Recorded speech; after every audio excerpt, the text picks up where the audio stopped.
చూద్దామంటే ఈ డెఫిసిట్ని ఎలా ఫైనాన్స్ చేయాలి, దానివల్ల వచ్చే నెగిటివ్ కాన్సిక్వెన్సెస్ ఏంటి అవి ఒకటి కూడా చూద్దాం. ఎక్కువ ట్యాక్సెస్ కలెక్ట్ చేద్దాం అనుకుందాం. దానివల్ల ఏమవుతుందంటే ట్యాక్సెస్ అనేది ఒక పాయింట్ తర్వాతనే ఎక్కువ పెంచలేము. ఎందుకు అంటే దానివల్ల తర్వాత పీపుల్ ట్యాక్స్ కట్టడం మానేస్తారు, ఏదైనా షార్ట్ కట్స్ చూసి వెతుక్కుంటారు.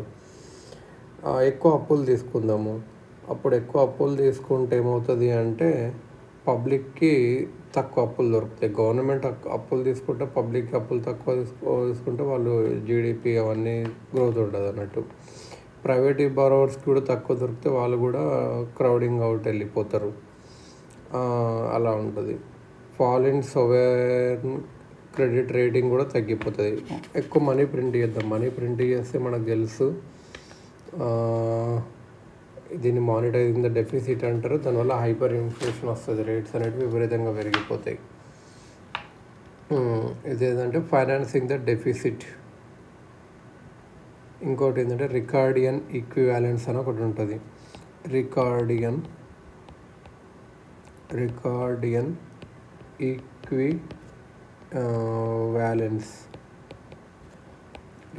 ఈక్వివాలెన్స్ డెఫిసిట్ ఎప్పుడైతే పెరుగుతుందో గవర్నమెంట్ ఎక్కువ మనీ అప్పు తీసుకుంటే మెచ్యూరిటీ ఆఫ్ గవర్నమెంట్ సెక్యూరిటీస్ పెట్టి గవర్నమెంట్ ప్రిన్సిపల్ ప్లస్ ఇంట్రెస్ట్ ఇవ్వాలి. అదే టైంలో గవర్నమెంట్ ట్యాక్సెస్ పెంచిందనుకో ఆ అమౌంట్ ఇవ్వడానికి అప్పుడు ఏమవుతుంది అంటే ఎకనామిస్ట్ రికార్డో ఏం చెప్పాడు అంటే ఈ హై డిపాజిట్స్ అప్పుడు పీపుల్ ఇంకా ఎక్కువ సేవ్ చేసుకుంటారు. బికాస్ వాళ్ళు అప్పుడు ప్రికాషియస్ అవుతారు అబౌట్ ఫ్యూచర్లో ట్యాక్సెస్ పెరుగుతాయి అలా అని చెప్పి. దీన్ని రికార్డియన్ ఈక్వివాలెన్స్ అంటారు. అంటే పీపుల్ అనేవాళ్ళు లెస్ స్పెండ్ చేస్తారు, ఎక్కువ సేవ్ చేసుకుంటారు. దెన్ అప్పుడు కంపెనీస్లో ఉన్న స్టాక్ అంతా అమ్ముడుపోదు అన్నట్టు. సో ఇది కొత్త ప్రాబ్లం ఎకనామిక్కి, ఇది ఒకటి అన్నట్టు. కాకపోతే ఎకనామిక్ సర్వే ఏమంటుంది, రికార్డియన్ ఈక్వివాలెన్స్ అనేది ఇండియాలో వ్యాలిడ్ కాదు అని అంటుంది. ఎందుకంటే రికార్డియన్ ఈక్వివాలెన్స్ ఏం అసైన్ చేస్తుంది అంటే సిటిజన్స్ అనేవాళ్ళు పర్ఫెక్ట్గా రేషనల్ ఉంటారు, ఫ్యూచర్ ఇన్కమ్ గురించి ఆలోచిస్తారు, అలా ట్యాక్స్ లయబిలిటీ అవన్నీ ఆలోచిస్తారు, కన్సప్షన్ డిసైడ్లు అని అన్నారు. అందరు సిటిజన్స్ ట్యాక్స్ పే చేస్తున్నారు అలాని. కాకపోతే ఇండియాలో అట్లా ఏం లేదు. ట్యాక్స్ ఎవేషన్ ఉంది, బ్లాక్ మనీ ఉంది, ప్యారలల్ మనీ ఉంది. షాపింగ్ అనేది ఇక్కడ ఎమోషనల్ అర్జేది, అదేమి ఎమోషనల్గానే ఉంటుంది అన్నట్టు. ఇంకొకటి ఏంటంటే ఫైనాన్షింగ్ డెఫిసిట్ వల్ల crowding out of private investor borrowers అని మనం ఇంతకుముందు చూసుకున్నాం. గవర్నమెంట్ ఎక్కువ అప్పులు తీసుకుంటే హౌస్ హోల్డ్స్ నుంచి, ఇంకా ఫైనాన్షియల్ బ్యాంక్స్ నుంచి, ఎక్కడి నుంచి అన్నా అప్పుడు ప్రైవేట్ బారోవర్స్కి దొరకదు అన్నట్టు. ఇంకోటి గవర్నమెంట్ ఒక ఎస్బీఐని కానీ, ఎల్ఐసిని కానీ, ఈపీఎఫ్ఓ కానీ వాళ్ళని ఫోర్స్ చేసింది అనుకో, like to buy G-sec government సెక్యూరిటీస్ని కొనుక్కోమని చెప్పి పబ్లిక్ డిపాజిట్స్తో, అప్పుడు మంచి రిటర్న్ ఇవ్వదు ఇన్వెస్టర్స్కి, ఎవరైతే హౌస్ హోల్డ్స్ ఉంటారో వాళ్ళకు. దానివల్ల ఫైనాన్షియల్ రిప్రెషన్ ఉంటుంది హౌస్ హోల్డ్స్ మీద, ఇదన్నట్టు. సో ఇదిలో ఒకసారి ఇట్లా చేసింది గవర్నమెంట్, నబార్డ్ని ఫోర్స్ చేసింది 15,000 crores స్వచ్ఛ భారత్ గ్రామీణ బాండ్స్ కొనాలి మెచ్యూరిటీ 10 yearsలో అని చెప్పి. ఇంకా ఆర్బీఐని కూడా ఫోర్స్ చేసింది హయ్యర్ డివిడెండ్ ఇవ్వమని చెప్పి ఇలా అని చెప్పి. సో ఇలా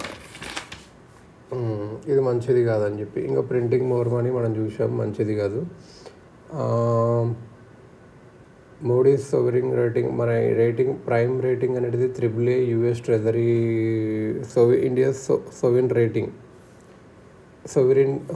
రేటింగ్ వస్తే ప్రైమ్ యుఎస్కి ఉంటుంది, AAAది. హై గ్రేడ్ది A1 to A3. Investment grade అంటే upper medium A1, investment grade lower medium BAA1 to BAA3 అన్నట్టు. India rating reduce to BAA3 because of weak physical position rising physical deposit. Non invest grade అంటే junk అంటే BA1 to lower ranks like C. India sovereign rating తగ్గిపోయిందనుకో, అప్పుడు junk status ఇచ్చిందనుకో చాలా problems వస్తాయి. Government ఎక్కువ interest rate ఇవ్వాల్సి వస్తుంది. Flight of foreign capital వెళ్ళిపోతుంది India నుంచి. ఫారిన్ ఇన్వెస్టర్స్ భయపడతారు. సో వాళ్ళు ఇక్కడే వేరే వాళ్ళకి ఇచ్చేసి వెళ్ళిపోవాలని చూస్తారు అన్నట్టు. ఒకవేళ ఫ్లైట్ ఆఫ్ క్యాపిటల్ వెళ్ళిపోయింది అనుకో, డాలర్ స్ట్రెంత్ అని అవుతుంది, రూపీ వీకెన్ అవుతుంది, ఇది అన్నట్టు. సో ఇలా ఇండియాస్ గవర్నమెంట్స్ ఎక్స్టర్నల్ డెప్ట్ అనేది చాలా తక్కువనే ఉంది. మనం ఎప్పుడూ డిఫాల్ట్ చేయలేదు. సో అలా పూర్ రేటింగ్ ఎందుకు ఇచ్చారు అంటే అవి బయాస్డ్ ఉంటుంది రేటింగ్స్ అనేటివి అని. ఎప్పుడైతే ఇండియాస్ రేటింగ్ డిగ్రేడెడ్ అయిందనుకో, షార్ట్ టర్మ్గా సెన్సెక్స్కి ఏం రిలేషన్, లాంగ్ టర్మ్కి ఏమి ఉండదు, రూపీ డాలర్ అని ఒక థియరీ చూపించారు. ఫారిన్ పోర్ట్ఫోలియో ఇన్వెస్టర్స్ మాత్రం తగ్గింది అన్నట్టు. సెన్సెక్స్ అదేం రిలేషన్ ఉండదు, రూపీ డాలర్ ఎక్స్చేంజ్ రేట్ కూడా రిలేషన్ ఉండదు. ఇండియాస్ రేటింగ్ డిగ్రేడ్ చేస్తే గవర్నమెంట్ సెక్యూరిటీ ఈల్డ్ కూడా, జీడిపి గ్రోత్ కూడా ఈల్డ్ లేదు. కాకపోతే ఫారిన్ పోర్ట్ఫోలియో ఇన్వెస్టర్స్ తగ్గిపోతారు ఒకవేళ డిగ్రేడ్ చేస్తే షార్ట్ టర్మ్లో, లాంగ్ టర్మ్లో. ఇది అన్నట్టు.